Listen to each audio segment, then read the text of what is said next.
Vous écoutez Bretagne 5, il est 8h15. Bretagne 5, l'invité de la matinale. Et notre invité politique en ce lundi matin est Corentin Le Fur. Il est député Les Républicains de la 3e circonscription des Côtes-d'Armor. Alors je précise Lamballe-Loudéac pour nos auditeurs lointains. Il siège également au groupe droite républicaine à l'Assemblée nationale. Et il est en direct ce matin avec nous au micro de la matinale. Je vous en remercie. Bonjour Corentin Le Fur. Bonjour et merci pour votre accueil ce matin. Alors on va parler de politique, comme on le fait chaque matin sur l'antenne de Bretagne 5, et on va parler, de Michel Barnier, qui, si j'en crois les confrères de la presse écrite, va détenir un record, le record de la plus longue réflexion avant de composer un gouvernement. J'allais presque dire que c'était une suite logique. Alors oui, on voit que c'est une équation qui est bien plus compliquée aujourd'hui que ce qu'on a connu par le passé, même dans l'histoire de la Ve République. On a une majorité où personne n'a de majorité. On a une situation assez inédite, donc je comprends que ce soit plus compliqué que par le passé de constituer un gouvernement. Et puis en plus, les enjeux, ils sont majeurs parce qu'il faut à la fois tenir sur la durée, représenter forcément les différentes forces politiques, donc rassembler le plus largement possible. Et puis en même temps, ne pas se tromper sur les noms parce que les enjeux ils sont majeurs et parce qu'il faut que ce gouvernement se mette au travail le plus rapidement possible ensuite. Donc la constitution du gouvernement, je peux comprendre qu'elle mette quelques temps, mais ensuite, moi j'attends des ministres de combat opérationnels et qui puissent très rapidement répondre aux préoccupations nombreuses des Français. On a perdu beaucoup de temps. Là, c'est en grande partie la responsabilité du président de la République qui a mis beaucoup de temps à nommer un Premier ministre. C'est fait désormais, maintenant il faut qu'on avance. Alors pour avancer, il y a aussi l'idée d'un gouvernement d'ouverture. On a entendu Michel Barnier s'exprimer autour de sa réflexion et proposer éventuellement une ouverture à gauche, une forme de gauche modérée pour répondre un petit peu à une gauche plus, une gauche plus ancrée dans les idéologies. Est-ce que c'est une bonne idée cette ouverture à gauche ? Moi, je pense en effet, il faut un rassemblement le plus large entre des gens raisonnables et responsables qui veulent construire et avancer pour la France. Si une partie de la gauche, les sociodémocrates, des gens responsables, ou même une partie de socialistes veulent nous rejoindre et veulent travailler dans l'avenir du pays, évidemment, je l'entends, mais il faut qu'ils se désolidarisent très clairement de la France insoumise et des écolos, une partie des écolos qui sont extrêmement radicaux, qui veulent tout casser, qui ont une attitude très hostile et qui se comportent, je le vois à l'Assemblée, de manière assez inadmissible.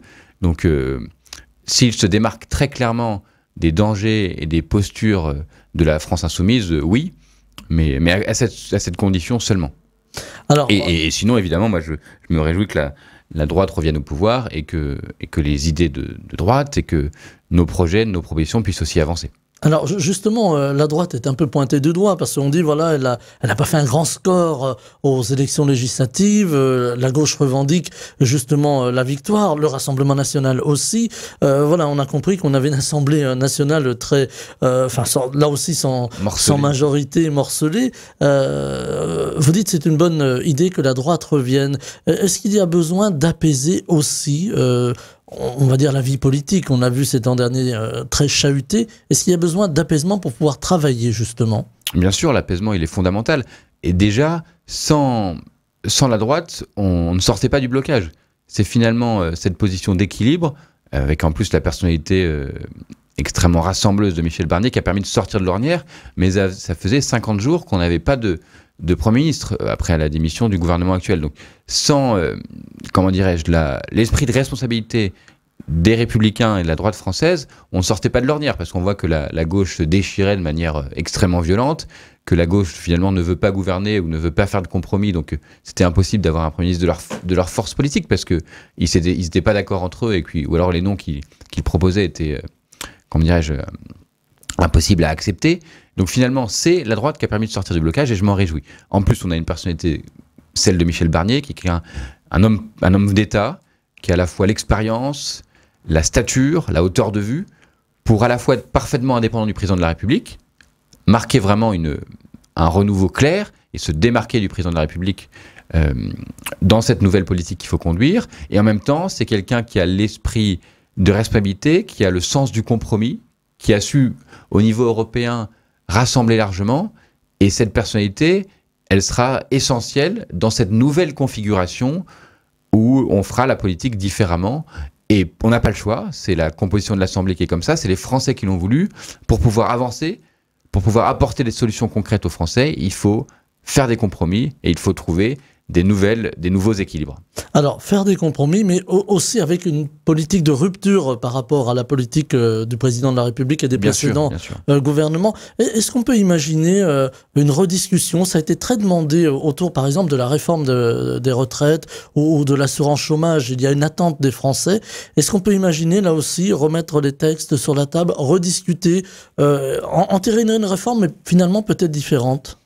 Oui, d'ailleurs, c'est Michel Barnier lui-même qui en a parlé. Moi, je pense qu'en effet, on ne peut pas repartir d'une page blanche, mais ce qu'on voit et ce que je vois tous les jours, c'est les nombreuses injustices de cette réforme, les injustices suscitées par cette réforme, en particulier pour les métiers pénibles, les carrières longues. Beaucoup de gens dans cette circonscription qui ont des travaux ou des métiers difficiles, qui sont ouvriers de l'agroalimentaire, qui travaillent dans le bâtiment, qui commencent tôt, qui travaillent dans le froid, des métiers difficiles, usants pour le corps, qui ont commencé souvent en plus à travailler de manière précoce.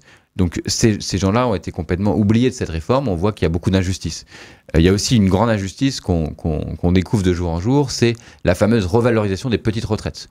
On voit qu'on n'est pas du tout au rendez-vous, que les promesses nombreuses qui avaient été faites par Emmanuel Macron et son gouvernement ne sont pas tenues, et qu'on a une revalorisation des retraites qui est très très faible, et qui en plus oublie beaucoup de catégories. On l'a vu désormais avec les mères de famille. On voit que finalement les trimestres pris lors des congés maternité ne sont pas comptabilisés dans le calcul de la revalorisation de la retraite. Donc c'est inadmissible, c'est pas normal. Donc j'espère que Michel Barnier pourra remettre le métier sous l'ouvrage pour corriger un certain nombre d'injustices sans revoir complètement cette réforme, parce qu'il faut aussi qu'on avance.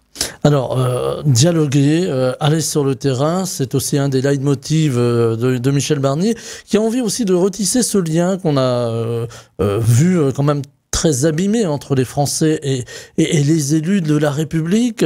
Michel Barnier, qui d'ailleurs se qualifie lui-même de paysan montagnard. Alors on l'a un peu raillé là-dessus en disant voilà, c'est un peu... Mais est-ce que c'est important, quelqu'un qui écoute le terrain, qui va sur le terrain, qui est prêt à entendre des idées qui ne sont pas les siennes? Bien sûr, c'est fondamental. On a eu un problème depuis 7 ans, depuis un certain nombre d'années, de gouvernements déconnectés, centralisés, très parisianistes, qui ne connaissaient pas la France et qui ne connaissaient pas les préoccupations des Français. Michel Barnier, c'est quelqu'un d'ancré, qui a une expérience très longue, qui a été élu local, qui écoute les Français et qui va, à mon avis, et je le souhaite, en tout cas, pouvoir faire bénéficier de son expérience et de sa connaissance profonde de la France et des Français. Et là, ça marque une rupture forte avec la politique des dernières années, et je m'en réjouis. Et en plus, son attitude et sa façon de travailler dans les premiers jours, elle est essentielle. Il va à la rencontre des Français, il va sur le terrain, il va à leur écoute, et il faut retisser en effet un lien très fort avec les Français pour à nouveau redonner goût à la politique et montrer qu'on peut avoir des dirigeants qui écoutent les difficultés, les préoccupations, les inquiétudes, les attentes, les aspirations, les espoirs aussi de beaucoup de nos compatriotes qui se sont sentis très souvent oubliés, y compris et peut-être plus encore chez nous, dans les territoires ruraux. Alors dans les territoires ruraux, il y a aussi des élus que vous connaissez bien, Corentin Le Fur, parce que vous êtes souvent à arpenter ces territoires ruraux, des élus qui se sentent oubliés, qui se sentent parfois aussi un peu, allez, je vais oser le terme humilié. On a entendu le ministre, enfin l'ex-ministre maintenant de l'économie, Bruno Le Maire, dire voilà, on va avoir un déficit qui va se creuser, c'est la faute des collectivités locales, et ça passe pas sur le terrain. Qu'est-ce qu'ils vous disent, des élus, quand vous les croisez? Quel est leur état d'esprit? Alors ce discours déjà de Bruno Le Maire, il est extrêmement choquant, il est inadmissible. On voit quand même un ministre de l'économie qui a été ministre de l'économie pendant 7 ans, donc l'intégralité des mandats d'Emmanuel Macron, et qui a sans doute provoqué le pire dérapage des finances publiques de l'histoire de la Ve République. Et maintenant que lui, ce ministre responsable de la dette, du déficit, donne des leçons de morale aux élus, c'est inentendable. Il faut au contraire qu'ils comprennent que les élus de leur collectivité doivent avoir des comptes à l'équilibre, et en plus le font dans des conditions extrêmement difficiles, de dotation en baisse doivent se serrer la ceinture. Moi, je suis conseiller municipal, je le vois tous les jours. C'est très difficile de boucler un budget local. Et les élus, ils travaillent dans des conditions très difficiles et ils le font admirablement. Donc, on devrait plutôt les féliciter, les encourager, les accompagner comme ça, leur donner des leçons. C'est absolument choquant. Donc moi, je les vois tous les jours, ces élus, et quelles que soient les forces politiques. Et souvent, d'ailleurs, c'est finalement la politique locale ou municipale, elle n'a pas de couleur politique parce qu'il faut répondre à des enjeux très concrets.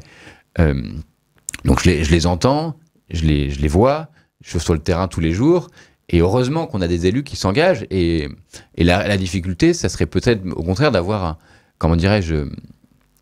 un manque d'élus qui seraient découragés et qui pourraient plus s'engager. Donc c'est un risque majeur. Donc j'espère que le nouveau gouvernement, et ça je sais parce que Michel Barnier, il a été élu local, il connaît très bien les collectivités locales, et il saura changer d'attitude aussi envers elles. Il faut que notamment les maires soient au centre du dispositif. C'est en écoutant les maires, en écoutant les aspirations du terrain, qu'on évitera de réitérer les erreurs, les bêtises qui ont été commises ces dernières années. Alors, le terrain toujours et encore, et cette réflexion autour... Alors, d'un terme qu'on n'aime pas beaucoup, les territoires, mais voilà, c'est le terme un peu générique. On entend beaucoup d'élus, justement, qui demandent à ce que les territoires soient mieux considérés, mais aussi mieux dotés, parce que le problème, c'est que au niveau de l'État, aujourd'hui, on délègue beaucoup aux territoires, aux collectivités locales, territoriales, sans donner finalement les moyens. Est-ce qu'il faut aller vers une plus grande autonomie des territoires en ce sens ? Ah oui, moi je plaide pour un nouvel acte bien plus ambitieux de décentralisation. On voit que les communes et les collectivités, elles doivent assumer de nouvelles missions, de nouvelles tâches avec des dotations en baisse. Donc elles doivent faire plus avec moins d'argent. Donc c'est souvent extrêmement difficile. Et ça explique des difficultés très concrètes de citoyens qui viennent voir leurs élus très légitimement avec des attentes. Et les élus, souvent, doivent dire non, ou doivent dire pas tout de suite parce qu'ils n'ont pas le budget pour le faire. Et c'est compliqué à gérer tout ça. Donc moi, au contraire, je crois qu'il faut que les compétences locales soient le plus déléguées au niveau, l'échelon le plus proche du terrain. Ça, c'est fondamental. Mais ça implique que l'État, en lâchant des responsabilités, ça me semble nécessaire, transfère aussi des ressources et des recettes pérennes. Donc, en effet, on a une réforme territoriale qui est indispensable, qui doit être aussi sur la table parmi les priorités du nouveau gouvernement. Alors avec le temps qui court, et puis le temps politique, et le temps des contestations, on peut le dire aussi. Déjà, on entend la gauche qui s'est émue de l'arrivée de Michel Barnier en disant, voilà, il y aura une motion de censure vis-à-vis du futur gouvernement Barnier. Reste le RN, le Rassemblement National, qui a dit, pour l'instant, nous, on observe. Est-ce qu'il y a un risque de voir le gouvernement Barnier tomber très vite si... Voilà, il ne faisait pas ce qu'attendent les autres forces du pays. Et là, ça reste compliqué. Ça reste une politique compliquée à mettre en place. Alors bien sûr, le risque ne peut pas être écarté. Mais vraiment, j'aurais beaucoup de mal. Je ne comprendrais pas le RN qui voudrait faire tomber le gouvernement de Michel Barnier. Pour l'instant, il observe. Avec le risque, si le gouvernement tombe, qu'on ait un retour au pouvoir de la gauche, voire de la gauche dure, la gauche radicale, qui chez nous, et heureusement, ne passe pas du tout. Parce que beaucoup veulent casser plutôt que construire. Donc ça serait une option inentendable et le RN en porterait la responsabilité.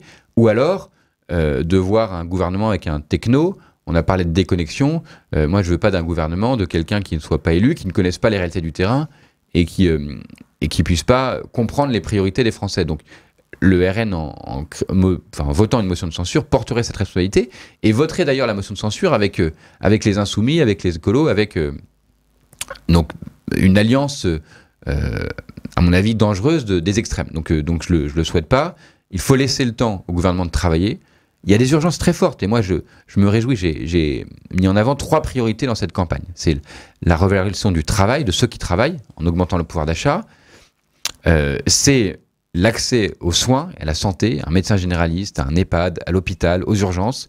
Et c'est la question de la sécurité, de l'ordre, qui est indispensable et on voit partout, y compris dans nos communes rurales, l'insécurité progresser. Donc ces 3 priorités, déjà c'est 3 priorités qui doivent rassembler toutes les forces politiques. C'est pas des priorités de droite ou de gauche, c'est les priorités des Français. Donc il faut que toutes les forces politiques y concourent. Donc, moi, j'ai parlé de rassemblement d'élus raisonnables et responsables, et évidemment, il faudra travailler sous la menace de ces deux extrêmes, qu'elles soient à l'extrême gauche ou à l'extrême droite, mais il faut laisser le gouvernement travailler, avancer, apporter des solutions réelles et concrètes aux Français. On voit souvent que l'attitude du RN, c'est de refuser le pouvoir, d'être très content d'être dans l'opposition pour prendre aucun risque. Et c'est souvent des attitudes un peu irresponsables. Donc j'espère qu'on laissera Michel Barnier, son équipe, rassembler, avancer et apporter des solutions aux Français. Alors, sur le RN, est-ce qu'il fallait donner des postes à l'Assemblée nationale au RN, comme il en avait à la précédente mandature? J'ai posé la question à quelques invités ici. Je voulais avoir votre éclairage, Corentin Le Fur. Est-ce qu'il fallait donner quelques postes au RN pour apaiser peut-être simplement? Alors là, il y a quand même une grande hypocrisie, une grande fumisterie entretenue par le RN lui-même. Ce qui avait été décidé, il y avait un accord pour donner des postes au RN, et c'est normal parce que ça correspond au vote des Français, ils sont élus. Moi, je ne partage pas leurs idées, mais je les respecte parce qu'ils ont été élus comme tous les autres. Et d'ailleurs, je trouvais ça absolument insupportable et inadmissible de voir des élus de la République, en l'occurrence les députés insoumis, refuser de serrer la main à des députés RN. C'est totalement scandaleux. Pour autant, lors de l'accord qui avait été formé au départ, quand nous sommes installés à l'Assemblée nationale, le RN avait des postes. Le RN était représenté en proportion de son nombre de députés. Ce qu'on a vu, c'est que Marine Le Pen, elle a refusé cet accord en voulant tous les postes, ou quasiment tous les postes, en disant c'est ça ou rien. Donc forcément, c'était pas acceptable, donc elle n'a rien eu. Donc c'est elle qui entretient cette image de Calimero, qui se victimise, qui se plaint de ne pas avoir de poste, mais c'est elle qui l'a souhaité en refusant ces postes. Donc cette hypocrisie, je ne peux pas l'entendre. Le RN devait être représenté, aurait dû être représenté. S'il ne l'est pas, c'est uniquement de la responsabilité de Marine Le Pen et de sa stratégie. Alors justement, les électeurs qui ont voté près de 11 millions pour le RN ont adressé un message. Tous n'adhèrent pas aux idées du Rassemblement national, mais ils ont adressé un message. Aujourd'hui, on a l'impression quand même que le message n'est pas toujours capté par toutes les forces politiques. Est-ce que là aussi, il y a urgence à écouter les Français dans leur grande diversité politique? Bien sûr, il faut entendre ces électeurs du Rassemblement national qui demandent moins de déconnexion, qui demandent plus d'ordre, plus de sécurité, la fin de l'immigration incontrôlée, et puis aussi qui sont souvent un vote d'agrégation des colères face à l'abandon, et notamment l'abandon chez moi, de certains territoires ruraux. On voit, et ça, le département porte une grande responsabilité, la fermeture du collège de Corlay, ou là la fermeture d'une classe cette année à la rentrée à Plessulien, des territoires ruraux qui se sentent abandonnés par les services publics, abandonnés par l'État, et qui forcément créent un sentiment d'abandon, une colère qui se répercute parfois sur le vote RN. Donc il faut entendre cette colère, ce message. Moi j'ai toujours entendu, j'ai toujours respecté, mais il faut apporter des solutions différentes. Évidemment la solution n'est pas le RN, parce que le RN, on voit un plafond de verre, ne gagne pas les élections, ne gagnera pas les élections, et deux, parce que je ne le souhaite pas non plus. Mais répondre à cette attente, c'est fondamental. Répondre aux gens qui ont des petites retraites, des petits salaires, pour qu'ils soient revalorisés, ceux qui ne trouvent pas de médecin, ceux qui doivent faire des kilomètres et des kilomètres pour accéder à des services publics élémentaires. Évidemment qu'il faut répondre à cette attente. Donc moi j'entends, je comprends et je peux discuter évidemment avec les électeurs du Rassemblement national ou des personnes qui ont voté RN et que je respecte, mais alors les responsables politiques, du RN, à mon avis, entretiennent beaucoup de démagogie, finalement ne veulent pas apporter de solutions parce qu'ils vivent finalement de cette colère et de cette contestation. Alors les territoires, ici en Bretagne, les territoires ruraux, il ne s'agit pas évidemment d'opposer la ville et la campagne, mais on le voit, il y a des demandes. Vous parliez de la santé, les hôpitaux aujourd'hui, l'hôpital est en crise, il y a la difficulté à se soigner effectivement, et puis la difficulté à se déplacer. On entend beaucoup de voix qui s'élèvent en disant voilà, par exemple en Centre-Bretagne, on avait une ligne de chemin de fer qui est fermée aujourd'hui. Il y a quelques jours l'inauguration de la remise en service de la ligne Dinan-Lamballe. Est-ce qu'il faut avoir un plan ferroviaire qui pourrait s'atteler aussi à un plan plus large de transport en commun ici en Bretagne? Est-ce qu'il faut désenclaver finalement les territoires ruraux par le fer, par le rail? Oui, c'est une des solutions. Et en effet, moi j'espère qu'on pourra avoir une ligne de la Bretagne Nord à la Bretagne Sud qui permettent de désenclaver des territoires qui n'ont pas le rail ou qui n'ont plus de ligne régulière de train. C'est une bonne idée, il faut qu'on y travaille tous les élus concernés. Après, ça ne peut pas être la seule solution, et il faut aussi qu'on comprenne que chez nous, dans nos territoires ruraux, dans cette circonscription, il n'y a pas d'alternative évidente à la voiture, parce que beaucoup de nos concitoyens travaillent en 2-8, en 3-8, dans des usines. Moi, j'ai des grosses usines dans mon territoire, je pense à Carmenay, à la Copperle, qui sont indispensables pour le développement économique du territoire, mais qui sont dans des zones rurales, qui ne pourront pas être desservies par le train. Donc, il n'y a pas d'alternative à la voiture. Évidemment, le covoiturage doit être une solution, mais il faut qu'on ne pourra pas croire qu'on pourra abandonner la voiture et faire en sorte demain que plus personne ne prenne la voiture, c'est une utopie. Voilà, là, il s'agissait de développement. Et au contraire, on a opposé. besoin de rendre le transport en voiture moins cher pour des gens modestes pour qui se déplacer devient souvent un luxe. Donc, sur la question des mobilités, il y a beaucoup à faire. Alors, il y a les mobilités, puis il y a le logement. On en entend beaucoup parler ici en Bretagne. Le problème des jeunes qui entrent dans la vie, ou même des moins jeunes, qui n'arrivent pas à se loger parce que ça devient trop cher, parce qu'il n'y a plus de construction. Et là aussi, il y a un dossier important pour la Bretagne à prendre à bras-le-corps. Bien sûr, le logement, c'est fondamental. Nous, on avait une chance dans nos territoires en Bretagne, et en particulier dans les territoires ruraux, c'est qu'on avait un fort taux de propriétaires. Désormais, c'est terminé. Les gens de ma génération ne peuvent plus ou ont extrêmement de difficultés à accéder à la propriété. Et il y a une erreur majeure qui a été commise par le précédent gouvernement, c'est le ZAN, le zéro artificialisation nette, qui fait en sorte qu'on a gelé la construction et qu'on va geler la construction dans des territoires ruraux qui ont besoin d'accueillir des familles, qui ont besoin de faire construire pour se développer, pour rester dynamique. Donc là, avec le ZAN, on va interdire l'accès à la propriété parce que le coût de la construction d'un logement et même l'accès à un logement va se renchérir mécaniquement, et on va pénaliser les territoires ruraux qui n'auront plus de moyens de se développer. Donc c'est une catastrophe. La question du logement, elle est fondamentale, et il faut encourager la propriété, entendre aussi les préoccupations de Français. Évidemment, moi je crois beaucoup à la rénovation, ça doit être prioritaire et c'est essentiel, mais il faut aussi entendre beaucoup de nos compatriotes, et c'est normal, qui veulent construire ou qui veulent faire construire, qui veulent avoir un petit bout de terrain pour élever leur famille, et il faut qu'on leur apporte des solutions. Donc la question du logement, elle est fondamentale, parce que sans logement, nos territoires ruraux qui sont en péril. Alors il y a aussi la question de l'environnement, on en parle beaucoup aujourd'hui. On dit souvent que la droite ne s'intéresse pas à l'environnement, vous allez me démentir si je dis des bêtises, mais voilà, aujourd'hui il y a la préoccupation de l'environnement, du changement climatique et de l'énergie, évidemment. Alors on sait que votre père, Marc Le Fur, s'est un petit peu opposé aussi à l'implantation d'éoliennes. Est-ce qu'il faut repenser notre schéma énergétique ici en Bretagne ? Oui, bien sûr. Alors déjà, c'est pas du tout comment dirais-je, l'écologie ne doit pas être accaparée par la gauche, au contraire. La vraie écologie, en tout cas, c'est la défense justement de nos territoires et de les rendre le plus habitables possible et préserver la planète pour les générations futures. Mais deux choses. Déjà, pour revenir sur les éoliennes en mer, par exemple, en plus de saccager des paysages, ce qu'il faut comprendre, c'est que les éoliennes en mer, on va forer et on va mettre du béton dans des coraux. Donc écologiquement, c'est intenable. C'est même ce qui est le plus anti-écologique. Et d'ailleurs, beaucoup d'associations de défense de l'environnement s'étaient élevées contre ces éoliennes. Hélas en vain. Évidemment, moi, je pense que les éoliennes ne sont pas du tout la solution. Au contraire, c'est souvent un peu une idée d'écolo des villes qui ne voient pas les difficultés très concrètes pour des citoyens pour lesquels ces éoliennes sont devenues invivables. Donc il faut qu'on trouve d'autres solutions. Ça peut passer évidemment par le développement durable, et il faut l'accompagner, notamment les panneaux voltaïques, mais ça ne doit pas être la solution. Et évidemment, le nucléaire doit être la solution, parce que c'est une énergie décarbonée, donc qui préserve la planète, et en même temps qui permet de produire à bas coût, donc d'avoir une énergie peu chère.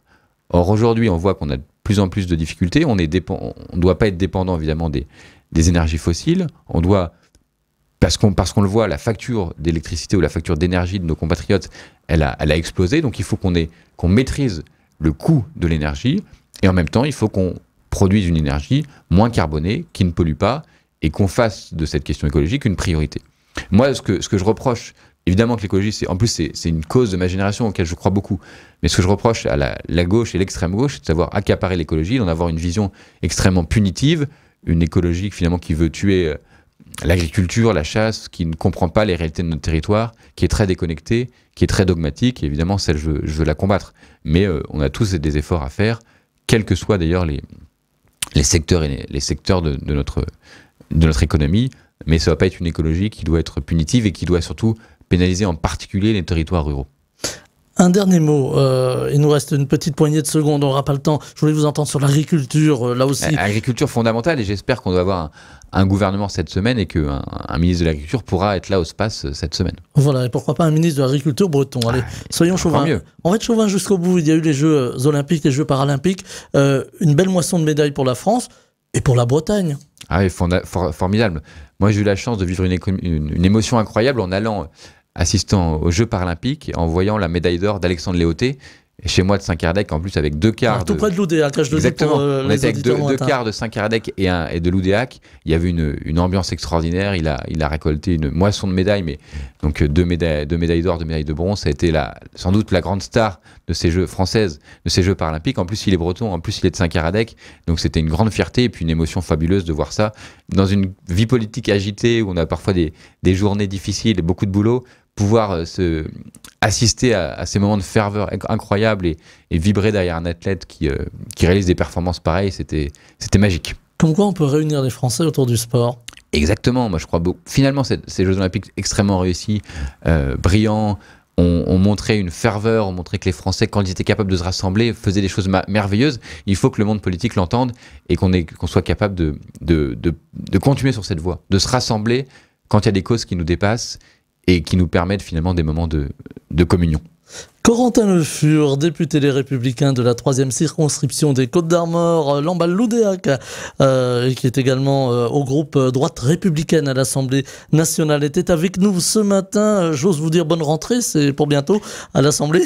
Exactement. Bon, j'ai pas commencé. Enfin, j'ai commencé à bosser depuis un petit bout de temps, mais la rentrée parlementaire, en tout cas, j'espère se fera rapidement. Très belle journée à vous. Merci beaucoup. Très bonne journée. Bretagne 5, Stéphane Hamon, le 7-9.